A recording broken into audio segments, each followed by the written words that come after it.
After reading the first chapter, I'm sure you thoroughly understand the metaphor of domestic violence. Originally, you believe it enhances your life. You become happier and more confident. But then family and friends realize your life is going south, but you don't. You make excuses and justify the problem to make it seem acceptable, and it truly starts to hinder your life.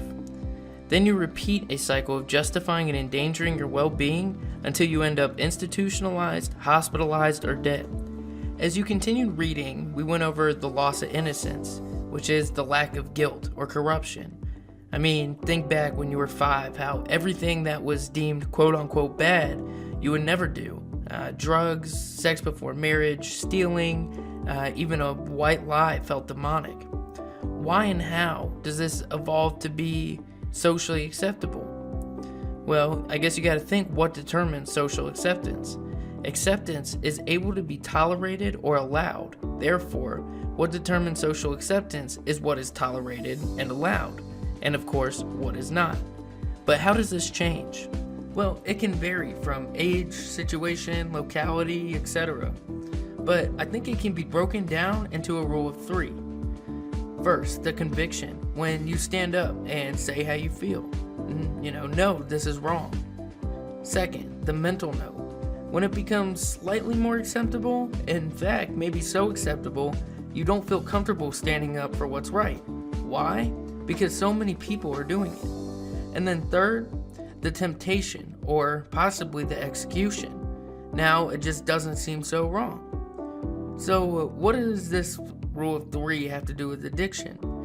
I think everything. It's a replicated process of social acceptance and deviance. No one does things that they find unacceptable. So think about sneaking out. The first person to do it was a deviant, and then it was like, I want to do it. And then finally you do it and say everyone does it. Or smoking cigarettes. At first, everyone says that'll kill you. And then they say something like, well, it smells weird. And then finally, they try it. Take drinking, same rule of 3. Marijuana, same rule of 3. But what about drugs? How are drugs ever acceptable? Well, they're accepted by a smaller prospective population. College parties, poverty-stricken areas, or maybe something like a rave show. Addicts will naturally attract themselves to these prospective populations. Am I saying all of the people in these segments are addicts? No, but I am saying there's a stigma of acceptance, or almost innocence, of doing these controlled substances, harder street drugs, and these several narcotics in these places. And if you surround yourself with other addicts, you will go through the same process. At first, what? You're doing MDMA? No way, absolutely no way. Y'all are stupid for doing that. And then maybe your second semester of college, you're like, wow, a lot of people do MDMA. And then finally, you say, alright, screw it, maybe just this one time. It's the rule of 3, especially in regards to drugs. It's what starts the hollow path to addiction. But what deepens it? That deadly duo of comparison and justification. If you're trying to justify something, you're trying to escape from something that you don't want to admit to. So what do people compare?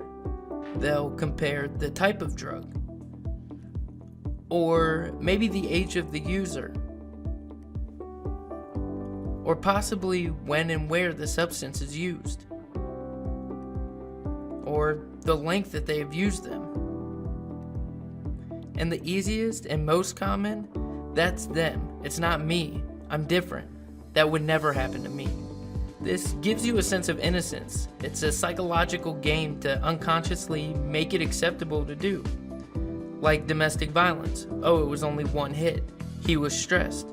Or drug abuse. It was only one hit. I was stressed.